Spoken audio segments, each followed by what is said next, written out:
Karon lang yung hapon, gipatuman sa NBI 7 ang search warrant sa duha ka mga edipisyo sulod sa Tourist Garden Hotel sa Barangay Agus, Lapu-Lapu City. Nga gituohang may mga scam hubs sa pagsusi sa mga operatiba sa NBI 7. Nakita ang naglaray ng mga computer sets, nagkadaiyang mga cellphones, SIM cards, vault ug mga dokumento. Lakip sa nasakmit ang gituohang mga scripts sa scamming operation apan nakasulat kini sa Chinese characters. Sa nasong duha ka mga edipisyo gikatahong na rescue ang mga Indonesian nationals sa Interagency Task Force nga gilangkuban sa POGO, NBI, IACAT, BI, PNP niadtong Sabado. Ang manasakmit nga mga computer sets, dokumento ug uban pa gituohang mas nga makapaligon pa sa ebidensya sa kasong human trafficking batok sa mga dinakpang langyaw.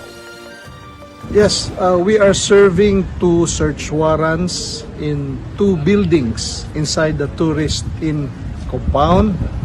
The purpose of which is to secure evidence for additional cases to be filed after the initial case that the NBI filed for qualified trafficking in persons and the cases filed by the Bureau of Immigration for violation of immigration laws.